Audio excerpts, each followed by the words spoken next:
دوسرا مجھے یہ اعتراض ہے کہ اخلاقی طور پہ یہ ایک سیدھا سیدھا پیغام ہے اگر دیکھا جائے، جو کہ مقتدر حلقوں کی طرف سے جسٹس طارق محمود جہانگیری کو دیا جا رہا ہے۔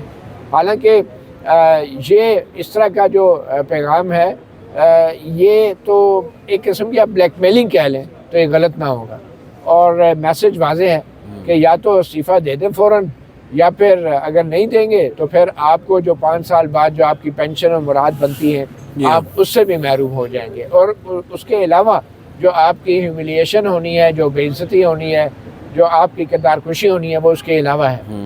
تو یہ ایک مقتدر حلقوں کی طرف سے پیغام دیا گیا ہے، اور جسٹس طارق محمود جہانگیری آج کمرہ عدالت میں موجود تھے۔ میں بھی ان کی عدالت میں آج بیٹھا تھا جب وہ ایڈوکیٹ حافظ عرفات صاحب نے روسٹرم پہ ان کا جو آج کے دن کا جو آخری کیس تھا اس میں انہوں نے کہا کہ یہ جو کچھ خبریں ہمیں سننے کو مل رہی ہیں کہ کوئی استعفیٰ دے رہے ہیں کوئی جج صاحب، یہ بڑا افسوسناک یہ بات ہوگی، اور میری یہ خواہش ہے کہ ایسی کوئی چیز نہ ہو۔ اور پھر انہوں نے جسٹس طارق محمود جہانگیری کی تعریف کی اور کہا کہ انہوں نے حق اور سچ کا ساتھ دیا ہے، اصول کا ساتھ دیا ہے، اور انہوں نے کہا کہ ان کی خواہش ہے کہ آپ جو ہے کنٹینیو کریں اور آپ کہیں نہ جائیں۔ بہرحال جسٹس طارق محمود جہانگیری مسکرا دیے اور انہوں نے تھینک یو بولا، اور کسی بھی قسم کے ان چیزوں کا جواب نہیں دیا، اور یہ آج کے دن کا آخری کیس تھا، تو اس کے بعد وہ کمرہ عدالت سے اٹھ کر چلے گئے۔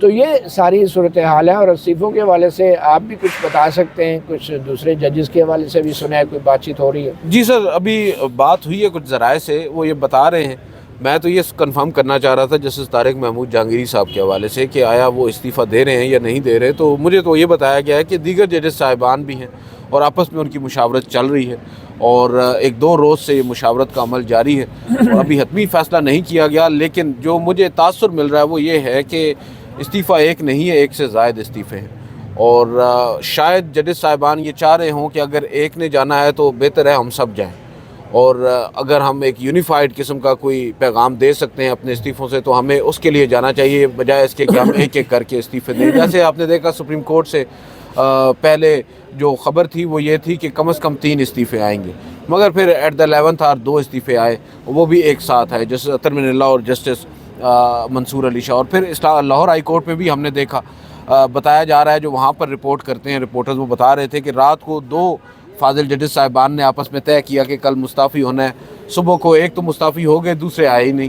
تو یہ اب دیکھا جا رہا ہے ان ججز صاحبان کی جانب سے، شاید کیونکہ بہت ساری کیا سرائیاں بھی کی جا رہی ہیں ان ججز صاحبان سے، ان سے متعلق بہت سارے دعوے بھی کیے جا رہے ہیں کہ یہ اپنی پینشن اپنی مراد کے لیے شاید انتظار کر رہے ہیں، لیکن میں سمجھتا ہوں کہ ہمیں اس جانب ابھی نہیں جانا چاہیے، کیونکہ وہ ججز صاحبان جس ڈیلیکیٹ پوزیشن پہ ہیں، جس سچویشن میں ہیں، اس پہ ہم نہیں ہیں، کم از کم ہمیں اتنا زیادہ ججمنٹل نہیں ہونا چاہیے، ہمیں انتظار کرنا چاہیے وہ کیا فیصلہ کرتے ہیں، اس کے بعد ہی دیکھا جائے گا کہ کیا اس فیصلے سے ہوتا ہے، اس کے اثرات کیا ہوتے ہیں۔ اوورآل جوڈیشری جو ہے وہ تو اب ایک طرح سے غیر مؤثر ہو ہی چکی ہے 27ویں آئینی ترمیم کے بعد، اور ججز صاحبان کے درمیان جو اس وقت سب سے زیادہ ان کو کنسرن ہے وہ یہی ہے کہ ان کے پاس اب وہ اختیار نہیں رہا ایز جوڈیشری، اور اب وہ جوڈیشری نہیں رہی جس میں انہوں نے ایز جج آ کر کام کیا تھا، جس کے لیے انہوں نے اوتھ اٹھایا تھا، جس آئین سے وفاداری کو انہوں نے اوتھ اٹھایا تھا، وہ آئین اب دراصل رہا ہی نہیں ہے۔ یہی بات جیسے اطہر من اللہ نے بھی کہی تھی کہ میں نے جس آئین کے تحت حلف اٹھایا تھا وہ آئین تو اب ختم ہو چکا ہے۔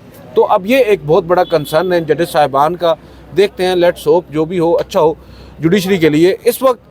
عدیل، لیکن ایک اور بات ضرور ہے، آپ نے بالکل درست بات کی کہ اصل مسئلہ جو ہے وہ کسی جج کے حوالے سے کیس کا نہیں ہے، لیکن مجھے لگ رہا ہے کہ چیف جسٹس سرفراز ڈوگر جان بوجھ کے انہوں نے ایک ایسے معاملے کو سماعت کے لیے مقرر کیا ہے جس کا 27ویں آئینی ترمیم سے کوئی تعلق نہیں ہے۔ چیف جسٹس سرفراز ڈوگر یہ تاثر دینا چاہ رہے ہیں اپنے کچھ قریبی صحافیوں کے ذریعے کہ شاید یہ جو جسٹس طارق محمود جہانگیری نے اگر استعفیٰ دیا یا دیگر ججز نے دیا تو اس کے پیچھے ان کا مراعات اور پینشن کے معاملات ہیں، اور کوئی اصول نہیں ہے، کوئی آئین میں جو ترمیم ہوئی ہے، عدلیہ کی جو آزادی تباہ ہوئی ہے، یہ اس کی وجہ سے نہیں دیں گے۔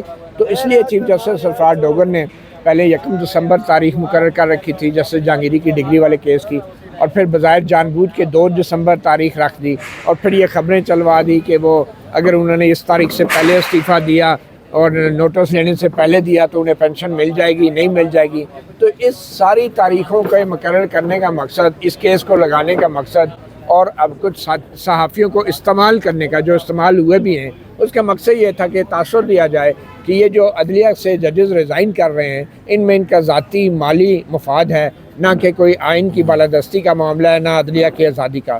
تو یہ چیف جسٹس صفوان ڈوگر نے صرف ایک ایسا ماحول بنانے کی کوشش کی ہے جس سے لگے کہ جسٹس طارق محمود جہانگیری بھی اگر جا رہے ہیں تو وہ اپنی ڈگری کی وجہ سے جا رہے ہیں اور کیس میں کوئی ممکنہ اپنے خلاف ہونے والے فیصلے کی وجہ سے جا رہے ہیں، نہ کہ وہ 27ویں یعنی ترمیم کے بعد جو عدلیہ کا برا حال ہو گیا ہے اور اس کی وجہ سے جا رہے ہیں۔ تو یہ ایک ماحول بنایا گیا ہے چیف جسٹس صفوان ڈوگر کی طرف سے، اور اس میں ہمارے کچھ ساتھی صحافی بھی بھرپور استعمال بھی ہوئے ہیں۔ میں تو اس کو اسی طرح دیکھ رہا ہوں، مگر ایک چیز صحافی نے تو خبر دینی ہے اس کو جہاں سے بھی یہ چیز میں نے کل بھی اپنے ولاگ میں کی ہے کہ ہمیں جو ذرائع سے پتہ چلا ہے کہ جو 6 ججز نے خط لکھا تھا نا کہ ان کے گھروں سے ویڈیو کیمراز برآمد ہوئے ہیں، جس میں جسٹس طارق محمود جہانگیری بھی تھے، جسٹس بابر اسٹار، جسٹس امن، جسٹس سردار اعجاز اسحاق خان، جسٹس ارباب طاہر بھی تھے شروع میں، تو جسٹس محسن اختر کیانی بھی تھے۔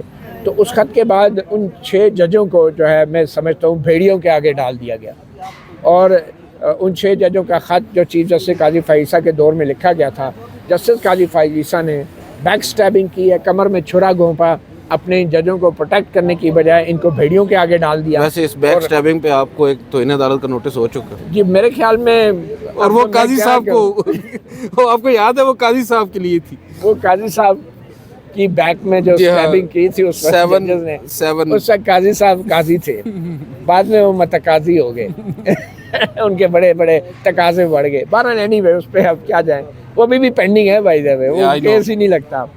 بٹ اینی وے میں سمجھتا ہوں قاضی صاحب نے بیک سٹیبنگ کی اور ان 6 ججوں کو تحفظ دینے کی بجائے بھیڑیوں کے آگے پھینک دیا، ان 6 ہائی کورٹ کے ججز کو۔ اور اس کے بعد بھیڑیوں کی اتنی ہمت بڑھی کہ اب خبریں یہ آ رہی ہیں ذرائع کے مطابق کہ ایک جج صاحب ہائی کورٹ کے جو ہیں، جسٹس طارق محمود جہانگیری کے حوالے سے بھی یہ بات سامنے آ رہی ہے کہ معاملہ جو ہے اب ان کے بچوں تک پہنچ گیا، اور اس میں قصوروار وہ قاضی فائز عیسیٰ ہیں اور ان کے بعد آنے والے یہ جو چیف جسٹس یحییٰ آفریدی ہیں، جنہوں نے آج تک ان 6 ججوں کے خط میں لگائے گئے الزامات کی تحقیقات نہیں کی، نہ جوڈیشل کونسل میں نہ سپریم کورٹ میں، دونوں جگہ ایک کیس پینڈنگ ہے، ٹھیک ہے۔ اور اب حالت یہ ہو گیا ہے کہ معاملہ بچوں تک پہنچ گیا ہے۔ وہ کیسے کہ ذرائع بتا رہے ہیں کہ کچھ بچوں نے ایک بڑا امتحان دیا اور اس میں بڑے اچھی انہوں نے کی پرفارمنس تھی، لیکن ان کو انٹرویو میں جان بوجھ کے فیل کر دیا گیا، ان بچوں کا مستقبل تباہ کیا گیا، ٹھیک ہے، میں جج کے بچوں کی بات کر رہا ہوں۔ اور پھر ان کو ایک کنوے بھی کروایا گیا ذرائع کے مطابق کہ آپ کے بچوں کا یہ جو ہوا ہے نا یہ آپ کی وجہ سے ہوا ہے۔ تو مجھے بتائیں ایسے ماحول میں کوئی جج کیا اپنا کام جاری رکھ سکتا ہے؟ جب بات بچوں پر آ جائے، جب بات بچوں پہ آ جائے، دیکھیں نا کتنے لوگ جو ہیں ہم میں ماشاءاللہ سے احمد نورانی کی طرف بہادر ہو گئے وہ جن کے بھائیوں کے ساتھ، والدہ کے ساتھ کیا کچھ نہیں ہو رہا دیکھیں۔ تو بہرحال اینی وے میں سمجھتا ہوں کہ یہ بڑی ہی افسوسناک صورتحال ہے اور ہم صحافیوں کو بڑا محتاط رہنا چاہیے۔ جو ججز جو ہیں، جسٹس منصور علی شاہ، جسٹس اطمن اللہ، جسٹس لاہور ہائی کورٹ کے شمس مرزا جو ہیں، اور اس طرح دیگر یہ ججز جو اصولوں کی خاطر اپنے کیریئر ختم کر رہے ہیں، ان کے اوپر اتنا گھناؤنا اور گھٹیا پروپیگنڈے کا حصہ ہم صحافیوں کو نہیں بننا چاہیے، اور بہت سوچ سمجھ کے دی گئی سٹوریوں کو، پروپیگنڈا کو آگے لوگوں تک پہنچانا چاہیے۔ آپ کی بات بالکل درست ہے۔ اب دیکھیں جسٹس منصور علی شاہ، بات تھوڑی سی لمبی ہوگی، جسٹس منصور علی شاہ اگر آپ مفادات کی بات کریں تو اگر وہ مفادات کے لیے کر رہے ہوتے تو مستعفی ہو چکے اس وقت ہوتے جب 26ویں آئینی ترمیم آئی تھی، وہ چیف جسٹس نہیں بنائے گئے تھے، باوجود اس کے وہ سسٹم کے اندر رہے، 1 سال تک انہوں نے کوشش کی۔ جب 27ویں آئینی ترمیم آئی تو انہیں اندازہ ہو گیا کہ اب ہمارا یہاں پر رہنے کا کوئی مقصد باقی نہیں رہ گیا، اور وہ پھر اپنے عہدے سے مستعفی ہو گئے۔ یہاں پر اب ایک اور چیز سر چل رہی ہے، ایک تو ہم عدالتی محاذ پر دیکھ رہے ہیں کافی گرما گرمی ہے، سیاسی محاذ بھی تپ سا گیا ہے۔ ابصار عالم صاحب بڑے سینئر صحافی ہیں، آپ کے دوست ہیں حماد حسن صاحب، ان دونوں کی جانب سے بڑی اہم خبریں، انکشافات سامنے آ رہے ہیں۔ ابصار عالم صاحب نے حال ہی میں جو ایک میڈیا کی جو ہوتی ہے ٹریننگ جس میں سیاستدان بھی جاتے ہیں، وہاں پر NDU میں غالباً اس کا حوالہ دے کر بتایا کہ آرمی چیف فیلڈ مارشل نے وہاں پر 2 سیاسی خاندانوں کا نام لیا یا 2 سیاسی شخصیات کا نام لیا کہ سب ان کے غلام ہیں، اور ان کا جو بیسیکلی حوالہ تھا وہ نواز شریف اور زرداری سے متعلق تھا، تو انہوں نے ان سے پوچھا کہ کیا تیسرا نہیں تھا عمران خان کا، انہوں نے کہا. اس پر یہ کہتے ہیں کہ اب یہ سوچ ہے ملٹری کے اندر، وہ اس طرح سوچ رکھ رہے ہیں نواز شریف اور زرداری سے متعلق. اور دوسری جانب جو سویلین سائیڈ ہے اس کا بھی وہ حوالہ دے رہے ہیں، کہہ رہے ہیں 2-3 بڑے باوثوق قسم کے ان کے سیاسی ذرائع ہیں جنہوں نے بات کی ہے کہ یہ لوگ بھی ہم سے کچھ زیادہ ہی خواہشات کرتے ہیں. جو فوج ہے اس کی بھی کچھ ایسی خواہشات ہوتی ہیں جنہیں پورا کرنا ہماری بس کی بات نہیں ہے. اور بیسیکلی دونوں ایک دوسرے پر اب الزامات لگا رہے ہیں. لب لباب یہ ہے، حماد حسن صاحب یہ کہہ رہے ہیں کہ جو حکومت ہے وہ یہ کہتی ہے کہ آپ ہم سے تو ڈیمانڈ کرتے ہیں کہ ہم گورننس بہتر کریں، ہم اکانومی کو بہتر کریں، ہم رول آف لاء کو جو داخلی امور ہیں ان کو بہتر کریں، لیکن آپ دیکھ لیں کہ معیشت میں بھی آپ نے اپنا بندہ بٹھایا ہوا ہے، ہمارا اس سے کوئی تعلق نہیں ہے. وزارت داخلہ بھی آپ نے محسن نقوی صاحب کو دے رکھی ہے، وہ ہمارے نہیں ہیں، ہم ان کو اون نہیں کرتے. اب جو قانون نافذ کرنا ہے یا جو امن و امان ہے وہ تو وزارت داخلہ نے دیکھنی ہے، جو معیشت ہے وہ جناب وزیر خزانہ نے دیکھنی ہے.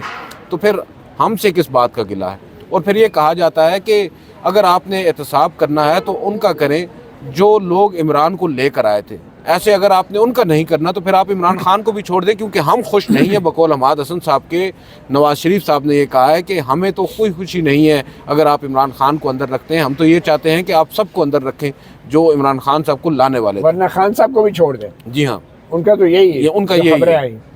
دیکھیے بات یہ ہے کہ یہ تو خواجہ آصف صاحب جو وزیر دفاع ہیں، اب معلوم نہیں وہ کس کا دفاع کرتے ہیں. کبھی سمجھ نہیں آتی کہ آج تک ملک کا دفاع تو ان کے ہاتھ میں ہے نہیں. وہ کبھی نون لیگ کا دفاع کرتے ہیں، کبھی اسٹیبلشمنٹ کا دفاع کرتے ہیں، کبھی وہ ہائبرڈ نظام کا دفاع کرتے ہیں اور کہتے ہیں ہائبرڈ نظام پہلے آ جانا چاہیے. اور وہ جیسا دفاع کرتے ہیں وہ آپ نے مہدی حسن کے پروگرام میں دیکھ لیا، وہ دیکھ لیا جس طرح کا دفاع کرتے ہیں. تو وہ عجیب وزیر دفاع ہیں، ان کا شکریہ ادا کرنا چاہیے کہ آج جو آپ خبر دے رہے ہیں کہ نون لیگ میں، حکمران اتحاد میں اور بظاہر فوج کے درمیان یا اسٹیبلشمنٹ کے درمیان کچھ ایک چپکلش چل رہی ہے، تو پھر خواجہ آصف سے پوچھے نا، یہ ہائبرڈ نظام کی جس کامیابی کا وہ ڈھول بجا رہے تھے وہ ڈھول پھٹ چکا، وہ ایک صفحہ بھی پھٹ چکا. لیکن سوال یہ پیدا ہوتا ہے کہ یہ چپکلش ہوئی کیوں ہے؟ اس کے پیچھے کیا حکمت عملی ہے، کیا سیاست ہے کہ اب ان کے بیچ جو ہے یہ کچھ اختلافات کی خبریں سامنے آ رہی ہیں. مجھے یہ لگتا ہے کہ جو بھی تعلق، جو بھی رشتہ، جو بھی شراکت داری اصولوں پر مبنی نہیں ہوتی، آئین اور قانون پہ مبنی نہیں ہوتی، تو پھر دال جوتوں میں بٹتی ہے. یہی ہوتا ہے جو اس وقت ہو رہا ہے اور ہمیشہ سے ہوتا آیا ہے.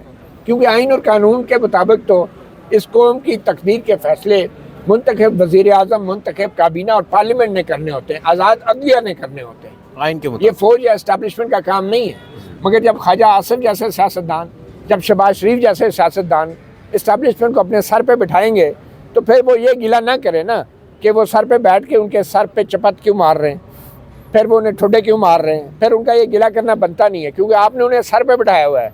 آپ انہیں ایکسٹینشنیں بھی دیتے ہیں، آپ انہیں جو ہے تعیناتیاں بھی کرتے ہیں، آپ انہیں کنسیشن بھی دیتے ہیں، اور پھر آپ رونا روتے ہیں کہ آپ کے ڈیمانڈز اتنی بڑھ گئی ہیں کہ ہماری ڈیمانڈ پوری کرتے کرتے کمر ٹوٹ گئی ہے.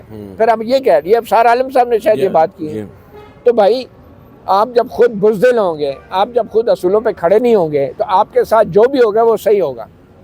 مطلب یہ کیسے ہو سکتا ہے کہ ایک نہیں صحیح کیسے ہوگا؟ اب دیکھیں نا، میں کہتا ہوں، میری بات سنیں نا، ان کے لیے ان کے ساتھ جو ہوگا بالکل صحیح ہوگا، قوم کے ساتھ جو ہوگا وہ غلط ہوگا.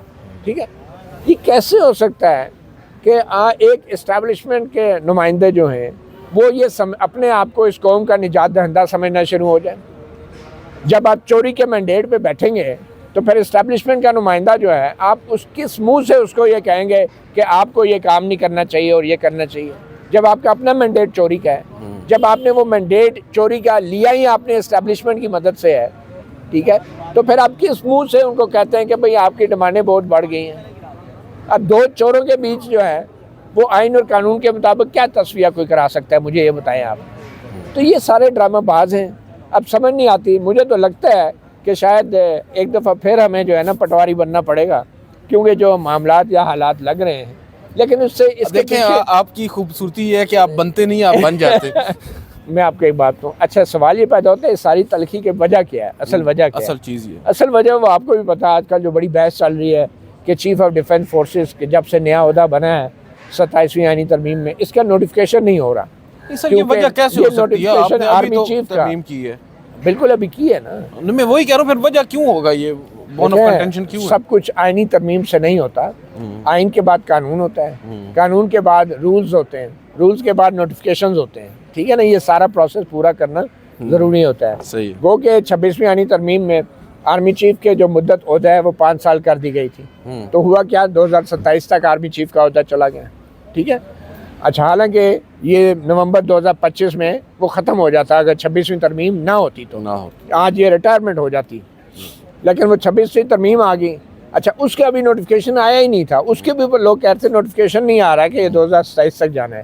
اب سمجھ آتی ہے بات کہ اس وقت کا نوٹیفیکیشن اس لیے نہیں لایا جا رہا تھا کہ کسی نے کسی کو لارا لگایا تھا کہ ہم جو ہے نا آپ کو ایک اور نیا عہدہ دے رہے ہیں تو وہ 5 سال کا کر دیں گے. یعنی اس وقت اس طریقے سے ڈیلے کیا گیا.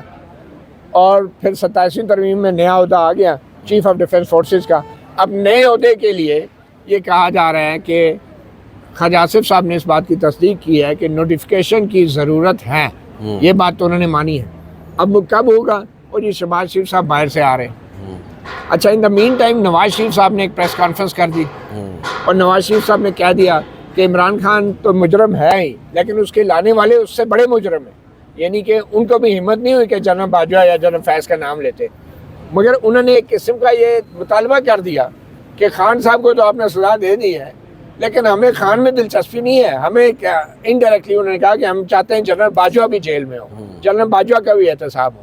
اب مجھے بتائیں وہ کون اسٹیبلشمنٹ کا بندہ ہوگا کہ جو اپنے سابق آرمی چیف کا اس طریقے سے احتساب کرے گا؟ ایک جنرل مشرف کے ساتھ ہو چکا نا, اور اس کا رد عمل آپ نے دیکھ لیا. جب ان کو سزا ہوئی تو کیسے فوج کے ترجمان نے عمل درآمد بھی دیکھ لیا. عمل درآمد بھی کچھ نہیں ہوا اس کے اوپر, ٹھیک ہے. اعزاز کے ساتھ دفنایا گیا. وہ ٹائٹل, وہ مراعات, وہ تمام اثاثے ان کے موجود ہیں, ٹھیک ہے. کسی نے ابھی تک اس پہ بھی پوری طرح عمل نہیں کیا, حالانکہ سپریم کورٹ سے ان کی سزائے موت برقرار رہی ہیں. قاضی فائزی صاحب نے برقرار رکھا تھا فیصلہ, برقرار رکھا تھا قاضی فائزی صاحب نے. بہرحال تو بات یہ ہے کہ یہ سارا جھگڑا جو ہے اس وقت لگ یہی رہا ہے کہ ایک ٹینشن ضرور بنی ہوئی ہے. ادھر سے نواز شریف صاحب نے یہ موقف لے لیا ہے کہ بظاہر یہ لگ رہا ہے کہ وہ یہ چاہتے ہیں کہ میری عزت بحال کرو.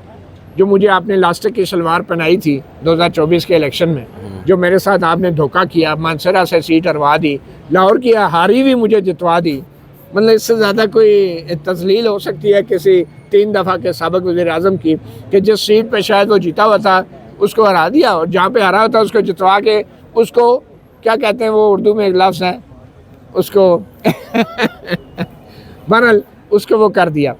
تو اب وہ اسے سمجھ نہیں آ رہی کہ وہ ذرا سے کوئی اگر کھڑا ہو کے بولے گا تو وہ جو ٹرائبونل میں اس کا کیس پینڈنگ ہے الیکشن کمیشن میں لاہور والی سیٹ کا, وہ لگ جائے گا اور پھر کہیں گے جی یہ تو نواز شریف صاحب سیٹ ہی نہیں آ رہے ہیں. مطلب اتنی تذلیل ایک سیاستدان کی.